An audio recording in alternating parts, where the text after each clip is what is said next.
جیسے ہی میں نے اس کے منہ پر ہاتھ رکھا اور بے خودی میں اس کی گردن پر جھک کر ابھی کچھ کرنے ہی والا تھا کہ ایک زوردار تھپڑ میرے منہ پر لگا۔ میں ہڑبڑا کے اٹھ بیٹھا، دیکھا تو ثانیہ نیند میں اپنا ہاتھ میرے منہ پہ مار چکی تھی۔ میں شاید ابھی تک جو کچھ دیکھ رہا تھا وہ ایک خواب تھا۔ میں نے دیکھا وہ بے خبر سوئی ہوئی میرے کچھ قریب آ چکی تھی۔ رات اب بھی گہری تھی۔ اس سے پہلے کہ مجھ پر شیطان غالب ہوتا، میں اٹھ کر کمرے سے باہر آ گیا۔ باہر اب بھی بارش برس رہی تھی، لیکن میرے اندر آگ سی لگ گئی تھی۔ اپنے غلط خیالات کو میں اپنے ذہن سے جھٹکنے لگا۔ شاید یہ کہنا آسان ہے کہ ایک مرد اور عورت بنا کسی جائز رشتے کے ایک ساتھ رہ سکتے ہیں، لیکن یہ کرنا ناممکن سی بات ہے۔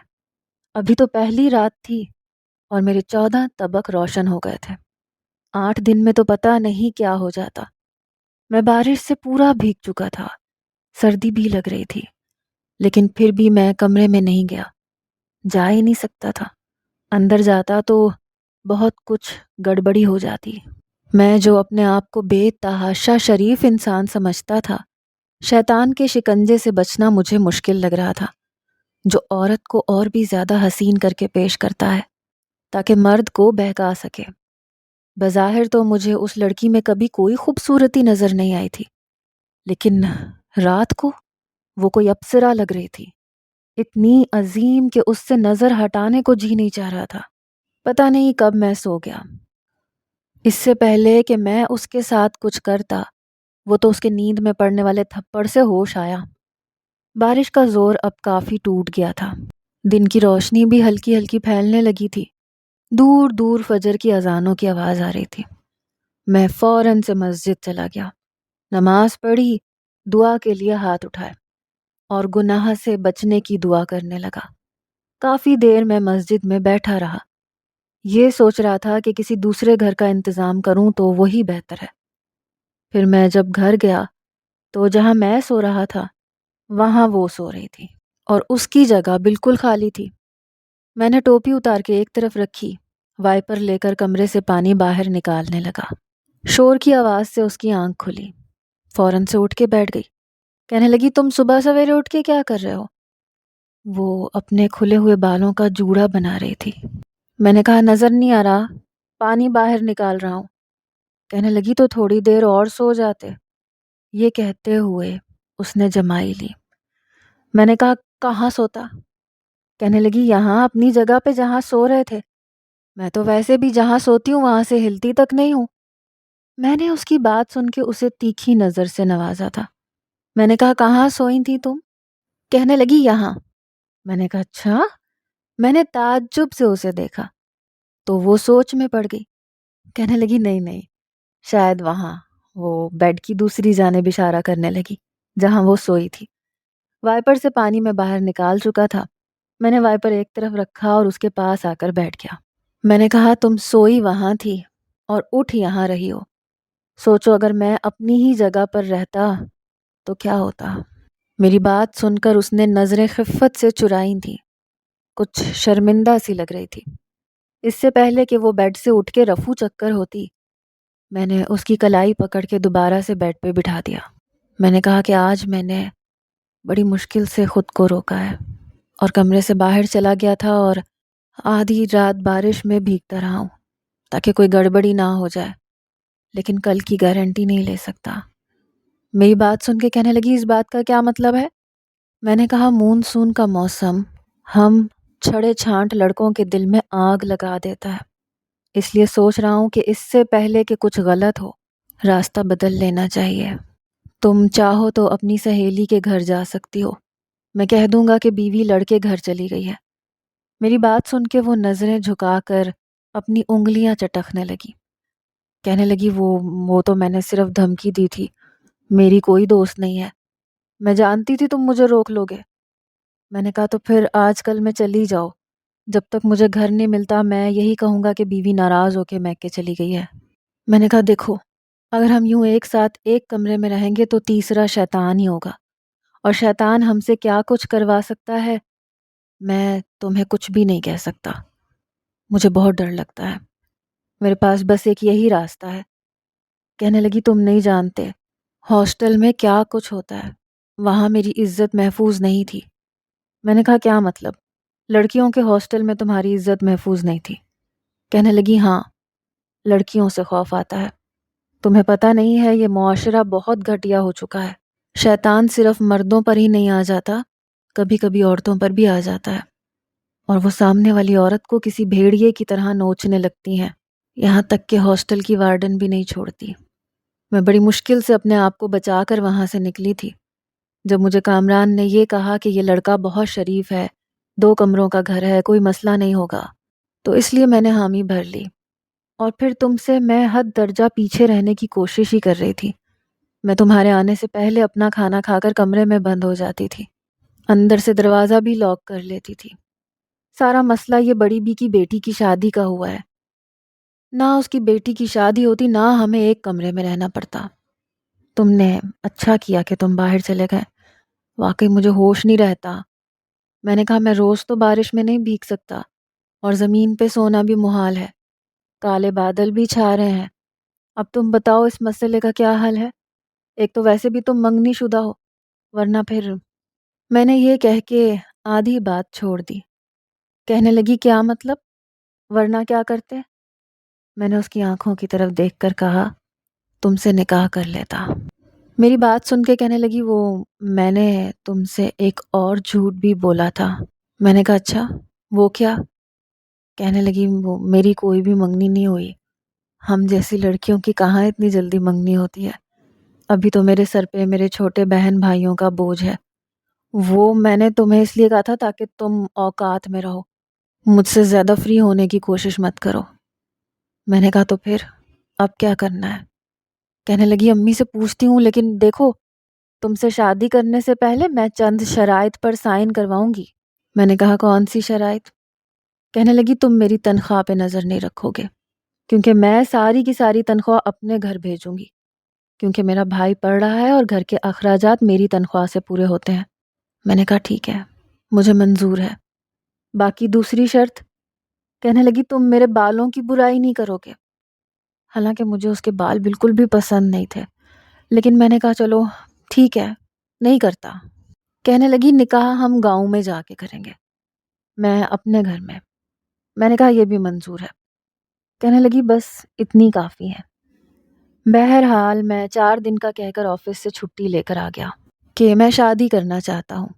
اپنے ساتھ صرف کامران کو لے کر گیا تھا، کیونکہ وہی میرا ایک دوست تھا۔ 10 گھنٹے کی مسافت کے بعد ہم ثانیہ کے گاؤں پہنچے۔ ثانیہ شاید اپنی والدہ کو بتا چکی تھی، اس لیے 2 دن میں ہمارا نکاح ہو گیا، لیکن اس کے میکے میں ایسا کوئی ماحول نہیں تھا کہ ہمیں وقت ملتا، اس لیے نکاح کے دوسرے دن میں واپس اسے شہر لے آیا، کیونکہ اس کی بھی نوکری کا مسئلہ تھا اور میری بھی۔ تب تک بڑی بیوی کی بھی بیٹی کی شادی ہو چکی تھی۔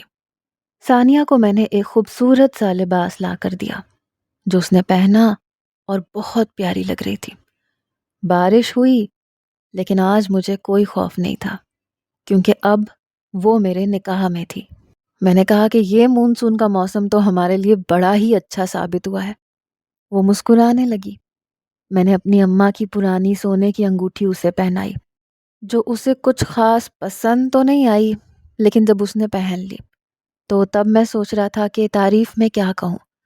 بہرحال اس کے بال تو ایسے نہیں تھے جن کی تعریف کر سکتا، نہ ہی اس نے ہاتھوں پہ مہندی لگائی تھی، نہ ہی ماتھے پر بندیا، نہ زیورات پہنے تھے، البتہ میک اپ کیا ہوا تھا، اور شاید میرے منہ سے بہت کچھ سننا چاہتی تھی، اور میرا دماغ اس وقت بالکل خالی تھا۔ میں نے اس کا ہاتھ پکڑ لیا۔ میں نے کہا دیکھو میں بہت ہی سیدھا سادہ سا انسان ہوں، مجھے شاعری نہیں آتی۔ میری بات سن کر اس نے مجھے گھور کر دیکھا تھا اور کہنے لگی کیا صرف شاعروں کی شادی ہوتی ہے؟ میں کچھ نہیں جانتی، جب تک تم میری تعریف نہیں کرو گے میں تمہیں اپنے پاس بھی نہیں آنے دوں گی۔ میں نے کہا ثانیہ تم بہت خوبصورت ہو۔ کہنے لگی آپ بھی۔ میں نے کہا اور کیا بس خوبصورت ہو؟ یہ کہہ کر میں نے اس کا ہاتھ پکڑ کے اپنی جانب کھینچا، لیکن اس نے میرے سینے پہ ہاتھ رکھ کے فاصلہ برقرار رکھا۔ کہنے لگی اتنی سی تعریف نہیں چلے گی۔ میں نے کہا پھر کیا کروں؟ کہنے لگی کچھ بھی کہہ دو، میرے بالوں کے بارے میں، میری آنکھوں کے بارے میں۔ میں اس کی آنکھوں کی طرف دیکھنے لگا، جو نہ تو غلافی تھیں، نہ ہی بڑی بڑی تھیں، نہ ہی کوئی گہرے سمندر کی طرح گہری تھیں، بس چنی منی سی آنکھیں تھیں۔ میری سمجھ سے باہر تھا کہ میں تعریف کیا کروں۔ میں نے کہا تمہاری آنکھیں ایسی ہیں جیسے کسی غریب کی کٹیا میں جلتا ہوا لالٹین۔ ایک تو میں ویسے بھی اس قسم کا لڑکا ہی نہیں تھا جو تعریفیں کرتا، اوپر سے آج تک کبھی کسی لڑکی سے فری بھی نہیں ہوا تھا جو ایسا کوئی تجربہ ہوتا کہ لڑکیوں کو کس قسم کی باتیں پسند ہیں یا وہ کس قسم کی باتیں سن کے خوش ہوتی ہیں۔ میری تعریف شاید ثانیہ کو پسند نہیں آئی۔ کہنے لگی یہ کیا مطلب ہے، یہ کیا تعریف ہوئی؟ میں نے کہا اور کیا تعریف کروں، دیکھو غریبوں کی تعریفیں ایسی ہوتی ہیں۔ اچھا اب لائٹ آف کر دوں؟ میری بات سن کے وہ بھڑک کے بولی، تمہیں بڑی جلدی ہے لائٹ آف کرنے کی؟ چلو تعریف نہیں کر سکتے، اپنی محبت کا اظہار تو کر سکتے ہو۔ دیکھو شادی کی رات نا بار بار نہیں آتی، میں کچھ نہیں جانتی، میں تو بہت کچھ سننے کے موڈ میں ہوں۔ ایک تو سادہ سا انسان بھی شادی کرا کے مصیبت میں پھنس جاتا ہے۔ ارے میں کوئی شاعر تھوڑی نہ تھا، نہ کوئی لچا لفنگا جو مجھے شاعری آتی ہوتی، تعریفیں آتی ہوتی، کہاں سے لاتا میں تعریفوں کی ڈکشنری۔ میں نے کہا دیکھو میں تمہیں اپنی محبت کا ثبوت عملی طور پہ دے سکتا ہوں، اور اس کے لیے لائٹ کا بند ہونا بڑا ضروری ہے، یہ لفظوں سے تعریف کرنا مجھے نہیں آتا۔ کہنے لگی لائٹ بند نہیں ہوگی جب تک تم میری تعریف نہیں کرتے۔ وہ تو جیسے ضد پکڑ کے بیٹھ گئی۔ میں نے کہا اچھا یہ بات ہے، ٹھیک ہے۔ میں نے اپنا تکیہ اٹھایا اور پاؤں کی جانب رکھ دیا۔ یہ دیکھ کر تو اس کا پارا ہائی ہوا۔ کہنے لگی اچھا تو تم نے مجھ سے شادی کی تھی؟ مجھے نہیں پتا تھا کہ پیسوں کے ساتھ ساتھ تم تعریف میں بھی اتنے کنجوس نکلو گے، لیکن کوئی بات نہیں، میں بھی دیکھتی ہوں تم صبر کر کے یہاں کیسے لیٹے رہتے ہو۔ جب تک تم میری تعریف نہیں کرو گے میں تمہیں قریب نہیں آنے دوں گی۔ میں نے کہا دیکھا جائے گا۔ یہ کہہ کر میں تکیہ سیدھا کر کے آرام سے لیٹ گیا۔ کچھ ہی دیر میں وہ بھی سو گئی۔ میں نے لائٹ آف کی، اس کے برابر میں تکیہ رکھا اور اس کے قریب ہو گیا۔ آج تو ویسے بھی مجھ پہ کسی قسم کی پابندی نہ تھی، تھوڑی سی زور زبردستی کرنی پڑی، لیکن اس نخرے باز لڑکی سے میں اپنا حق پورے روب جما کر لے چکا تھا۔ کچھ تیز طوفانی بارش سے وہ خوف بھی کھاتی تھی، اس لیے بارش نے بھی میری بڑی مدد کی۔ وہ اپنا وجود مجھے سونپ چکی تھی، لیکن صبح خراب موڈ کے ساتھ کچن کے برتن دھو کم رہی تھی، پٹخ زیادہ رہی تھی۔ میرے آفس کا سوٹ بھی پریس نہیں کیا تھا۔ میں نے کہا ثانیہ میرے کپڑے کیوں نہیں نکالے؟ 7 بج گئے ہیں۔ میں نے جلدی سے اپنا لحاف پیچھے کیا، الماری میں سے اپنے کپڑے نکال کر استری سٹینڈ کے پاس کھڑے ہو کے اپنے کپڑے استری کرنے لگا۔ مجھے تو شادی کا بھی کوئی فائدہ نہیں ہوا تھا۔ اپنے کپڑے پریس کیے، کپڑے پہنے، تب تک اس نے غصے سے ناشتہ میرے سامنے رکھ دیا۔ میں بنا ناشتے کے ہی آفس چلا گیا، پورا دن اپنا جی جلاتا رہا۔ واپس آتے ہوئے کافی حد تک میں اپنا موڈ ٹھیک کر چکا تھا۔ سوچا چلو کوئی بات نہیں، نئی نئی بیوی ہے، 4 دن تو نخرے دکھائے گی۔ آتے ہوئے میں اس کے لیے ایک گفٹ لینے کے لیے گفٹ شاپ چلا گیا تاکہ میری بیوی کا کچھ موڈ بحال ہو جائے۔ وہاں سے چند چیزیں خریدی، ایک خوبصورت سے ڈبے میں پیک کروائیں اور گھر آ گیا۔ اس کا موڈ ابھی بھی خراب تھا۔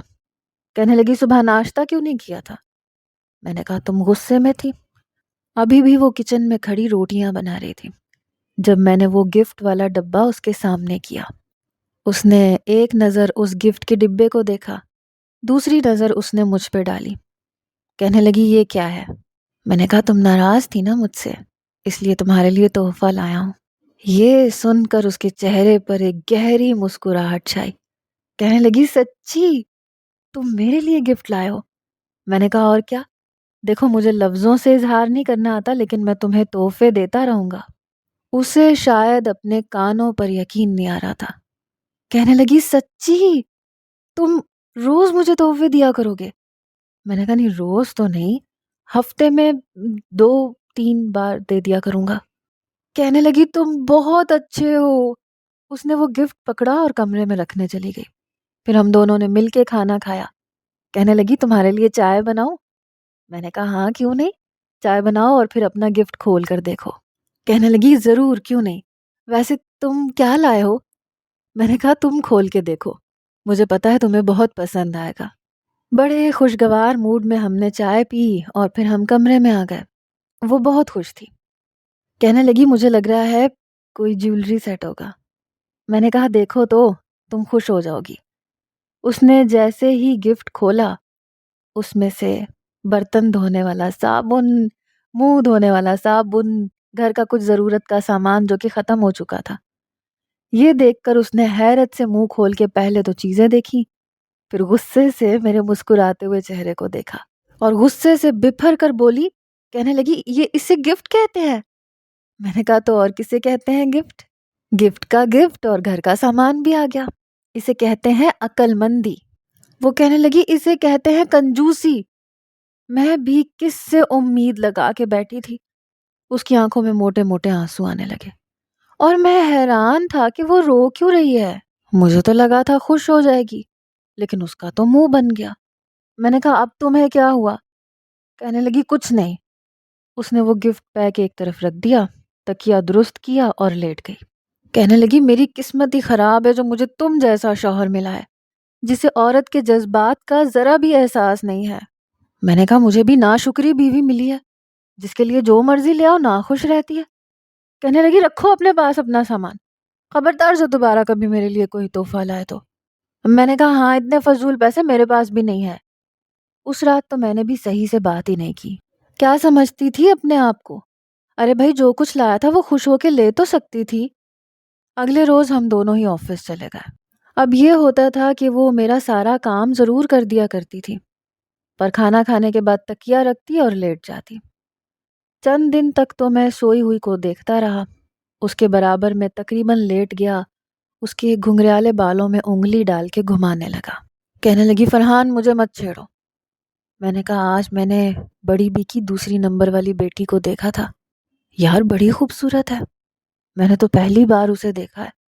یقین جانو 10 منٹ تو میں اسے دیکھتا ہی رہ گیا۔ یہ سن کر اس نے کروٹ میری جانب کی۔ کہنے لگی تو پھر اسی سے شادی کر لیتے، مجھ سے کیوں کی تھی؟ میں نے کہا پہلے نظر جو نہیں آئی تھی وہ اب تم ہی تھی، اور میں نے صبر شکر سے کام لے لیا۔ مجھے کیا پتا تھا کہ چنی منی آنکھوں والی اور گھونسلے جیسی بالوں والی لڑکی میرے پلے پڑ جائے گی، اوپر سے وہ بھی ناشکری۔ میں جانتا تھا کہ وہ یہ بات برداشت نہیں کرے گی اور وہ اٹھ کے بیٹھ گئی۔ کہنے لگی اتنی بری ہوں تو چھوڑ دو مجھے۔ وہ رونے لگی۔ میں نے کہا اب اتنا بھی آسان نہیں ہوتا چھوڑنا، مجھے تو کوئی بھی حسین و جمیل مل جائے گی، لیکن تمہارا کیا ہوگا؟ میں اسے جان بوجھ کے تنگ کر رہا تھا۔ کہنے لگی فرحان آئی ہیٹ یو، مجھے یہاں سونا ہی نہیں ہے۔ میری سب سے بڑی غلطی تھی جو میں نے تمہاری بات مان کے تم سے شادی کی۔ اس سے پہلے کہ وہ باہر جاتی میں نے اس کا ہاتھ پکڑ لیا۔ میں نے کہا دیکھو اپنی جگہ خالی کرو گی تو کوئی دوسری جگہ پہ آ جائے گی۔ کہنے لگی لے آؤ، جسے لے کے آنا لے آؤ، میری جوتی کو بھی پرواہ نہیں ہے۔ یہ کہہ کے وہ دوسرے کمرے میں چلی گئی۔ کامران کی ترکیب تو ایک دم فلاپ ہو گئی تھی۔ وہ تو کہہ رہا تھا کہ کسی دوسری لڑکی کی تعریف کرو، بیوی خود بخود ٹھیک ہو جائے گی۔ وہ تو کمرے سے ہی باہر چلی گئی تھی۔ میں نے کامران کو کال کی۔ میں نے کہا کمینے انسان، تو کہہ رہا تھا دوسری لڑکی کی تعریف سے بیوی ٹھیک ہو جائے گی، وہ تو کمرے سے ہی باہر نکل گئی۔ وہ کہنے لگا مجھے کیا پتا تھا، میری کون سی کوئی شادی ہوئی ہے۔ میں نے اسے موٹی موٹی گالیاں دے کے فون بند کر دیا۔ اگلے روز نیچے سے بڑی بی کی بیٹی اوپر پلاؤ کی پلیٹ لے کر آ گئی۔ اتفاق سے میں اور ثانیہ ابھی آفس سے واپس آئے ہی تھے اور وہ آتے ہی کچن میں کھانے کی تیاری کر رہی تھی۔ میں نے وہ پلاؤ کی پلیٹ اس لڑکی سے پکڑی اور کہا واہ آپ کو میرے دل کی بات کا پتہ چل گیا، آج میرا پلاؤ کھانے کا بڑا موڈ تھا اور آپ پلاؤ لے آئیں۔ میرا یہ کہنا تھا ثانیہ کچن سے باہر آ گئی۔ اسے دیکھ کے میں نے فوراً سے پلاؤ چکھا اور اس لڑکی کی تعریف شروع کر دی۔ میں نے کہا واہ آپ کے ہاتھ میں جادو ہے، کیا کمال کا پلاؤ بنایا ہے۔ وہ ہنسنے لگی۔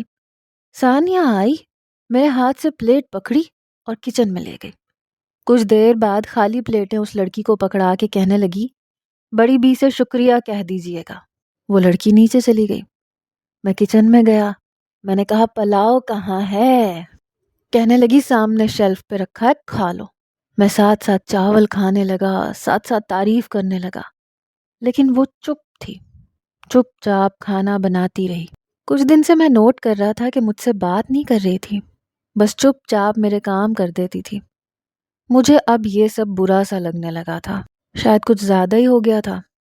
میں ایک بار کامران کے ساتھ بازار گیا تو ثانیہ کے لیے ایک خوبصورت سا جوڑا لیا، کانچ کی چوڑیاں لیں۔ تبھی میں نے اسے ایک نوجوان کے ساتھ مارکیٹ میں دیکھا، جس کے ساتھ وہ ہنس ہنس کر باتیں کر رہی تھی۔ یہ دیکھ کے تو میرا دماغ گھوم کے رہ گیا۔ کامران کہنے لگا یہ لڑکا میرے ہی آفس میں کام کرتا ہے، آج کل ثانیہ کے آگے پیچھے گھومتا ہوا نظر آ رہا ہے۔ میں تو اسی وقت اس لڑکے کے پاس جا کے اس کا منہ توڑ دیتا، لیکن کامران نے مجھے روک لیا۔ کہنے لگا گھر جا کے بھابھی سے تحمل سے بات کرنا، بازار میں تماشا لگانا مناسب نہیں ہے۔ میں گھر گیا تو ثانیہ گھر پر نہیں تھی۔ آدھے گھنٹے بعد واپس آئی، تب تک میرا غصہ سوا نیزے پر تھا۔ وہ مسکراتے ہوئے ایک شاپنگ بیگ لے کر گھر پہنچی۔ میں نے کہا کہاں سے آ رہی ہو؟ کہنے لگی اپنی ایک دوست کے ساتھ شاپنگ پہ گئی تھی۔ میں نے کہا شاپنگ بیگ میں کیا ہے؟ کہنے لگی اسی نے مجھے بھی شاپنگ کروا دی۔ پھر کہنے لگی بہت تھک گئی ہوں، چائے پیو گے؟ میں اپنے لیے چائے بنا رہی ہوں، تمہیں بنا دوں؟ میں نے کہا بس یہی ایک ذمہ داری ہے تمہاری کہ مجھے بھوک لگے تو کھانا دے دو، چائے بنا دو، میرے کام کر دو۔ کہنے لگی تو اور کیا چاہتے ہو مجھ سے؟ میں اس کے پاس آ گیا۔ میں نے کہا کس کے ساتھ گئی تھی اور کس سے پوچھ کر؟ کہنے لگی بتایا تو ہے دوست کے ساتھ گئی تھی۔ میں نے کہا لڑکی یا لڑکا؟ میری بات سن کے وہ نظریں چرا گئی۔ کہنے لگی کیا مطلب؟ میں نے کہا ثانیہ تم کس لڑکے کے ساتھ گئی تھی اور کیوں؟ میرا لہجہ سخت ہوا تھا۔ کہنے لگی تمہیں اس بات سے کیوں فرق پڑتا ہے؟ تم بھی تو دوسری لڑکیوں کو دیکھتے ہو، ان کی تعریفیں کرتے ہو، میں بھی تو چپ چاپ یہ سب دیکھتی ہوں، اب میری باری تمہیں کیوں تکلیف ہو رہی ہے؟ میں نے کہا آج کے بعد میں نے تمہیں کسی لڑکے کے ساتھ دیکھا نا تو ٹانگیں توڑ دوں گا اس کی۔ آج اگر میرے ساتھ کامران نہ ہوتا تو میں اس کا سر پھاڑ دیتا۔ مجھے اتنے غصے میں دیکھ کے مسکرانے لگی، اور مجھے اس کے اس طرح مسکرانے پہ اور بھی غصہ آنے لگا۔ کہنے لگی اتنا چاہتے ہو مجھے کہ کسی اور کو میرے ساتھ دیکھ کے برداشت نہیں کر سکتے؟ میں نے کہا بہت چاہتا ہوں تمہیں، تمہارے ساتھ کسی کو برداشت نہیں کر سکتا۔ کہنے لگی میرے تو بال گھنگرے آلے ہیں جو تمہیں چڑیا کا گھونسلہ لگتے ہیں، میری آنکھیں بھی چنی منی سی ہیں، میں تو تمہیں اچھی لگتی ہی نہیں ہوں، مجھ سے زیادہ تو بڑی بی کی بیٹی۔ اس کی بات یہیں تک پہنچی تھی کہ میں نے اس کے منہ پر ہاتھ رکھ دیا۔ میں نے کہا میری جان ہو تم، جیسی بھی ہو میری بیوی ہو، میری غیرت ہو، میری محبت ہو، وہ سب میں تمہیں تنگ کرنے کے لیے کہتا تھا۔ یہ سن کے وہ میرے ساتھ لگ گئی۔ کہنے لگی یہ سب پہلے نہیں کہہ سکتے تھے؟ پھر کہنے لگی وہ لڑکا میرے آفس میں کام کرتا ہے، میرا بھائی بنا ہوا ہے، اس کی شادی تھی، کہنے لگا کہ میں اس کی شاپنگ میں مدد کروا دوں، اور اس شاپنگ بیگ میں تمہارے لیے گفٹ لائی تھی اپنی تنخواہ سے۔ میں اسے کمرے میں لے گیا، اس کے لیے لایا ہوا گفٹ میں نے اسے دیا۔ کہنے لگی اب اس میں کیا ہے، سبزیاں ہیں یا دالیں ہیں؟ میں نے کہا اتنا ان رومانٹک نہیں ہوں میں، کھول کے دیکھو۔ اس نے گفٹ کھولا تو خوش ہو گئی۔ چوڑیاں میں نے اسے اپنے ہاتھ سے پہنائی تھیں، وہ بھی میرے لیے ایک پینٹ شرٹ لائی تھی، ساتھ میں پرفیوم بھی لائی تھی۔ کبھی کبھی میاں بیوی میں کوئی تیسرا وقتی طور پر آ جائے تو دبی ہوئی محبت ٹھاٹھیں مارنے لگتی ہے اور غلط فہمیاں دور ہو جاتی ہیں، جیسے کہ میری اور ثانیہ کی ہو گئی تھی۔